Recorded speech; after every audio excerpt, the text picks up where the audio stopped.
You are dissatisfied with the sound of your soundbar. Here are the 5 most common causes, which you can fortunately fix right away.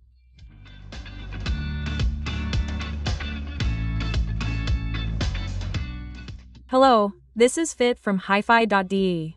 A new TV rarely has good speakers built in. A new soundbar, on the other hand, promises better sound, which is why I often recommend a suitable one for your new TV. Then the soundbar finally arrives at home, but somehow the sound still isn't what it should be. This is usually due to one of these 5 mistakes.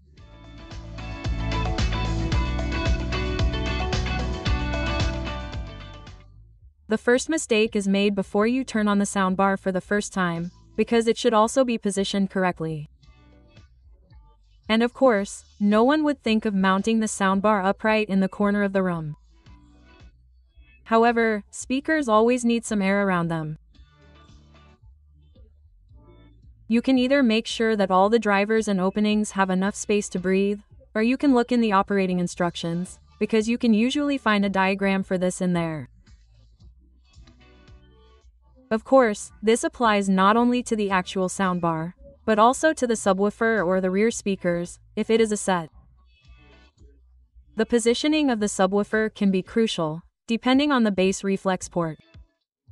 Another tip: if you can hardly hear any bass where you're sitting while watching a movie, it could be due to standing waves. That's why Sennheiser soundbars, for example, offer the option of connecting multiple subwoofers, but it can also be enough to simply move the sub 1 meter. Just experiment a bit.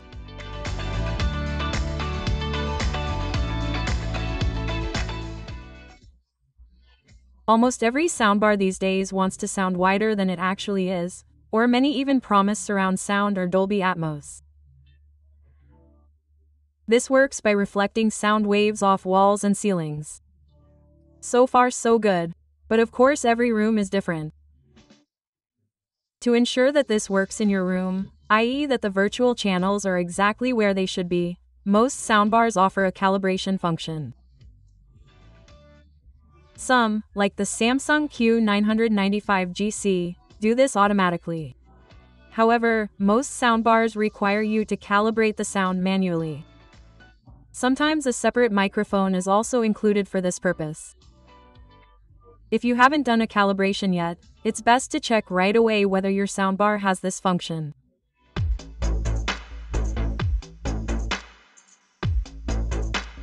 I'm also getting older and fortunately I'm still spared, but at some point almost all of us lose some of our hearing. Sometimes the most difficult thing is to understand dialogues, especially in the audio, when there's a lot going on around us in terms of sound. Almost all soundbars have a speech enhancement function, which makes voices clearer and therefore easier to understand. This feature can also have an English name like Clear Voice or Voice Amplifier.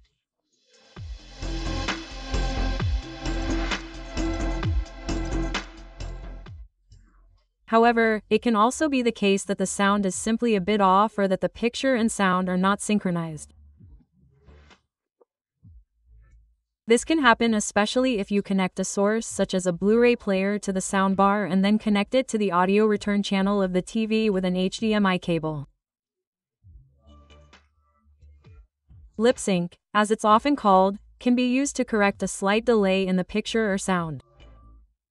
Netflix, for example, also offers test images that make this easier, but you shouldn't forget that you'll probably have to do this for each source separately.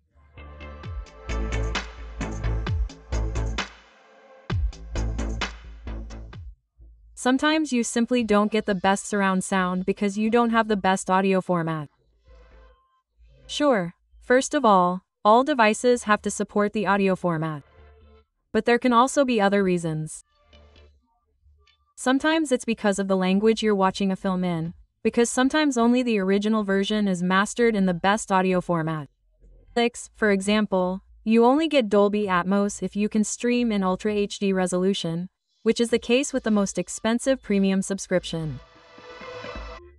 If you've now avoided or corrected all other mistakes, there's one last thing. Have realistic expectations, because cheap soundbars in particular will not deliver room-filling surround sound, even if they say things like Atmos in big letters on the product image. And even with expensive brand name products, such promises should be treated with caution, since soundbars should always be as compact as possible and at the same time sound great and produce surround sound. A compromise has to be made somewhere. I hope we were able to help you improve your sound with this video. If you have any questions, feel free to ask them in the comments below. And if you're still looking for the right sound upgrade for your new TV, check out this video.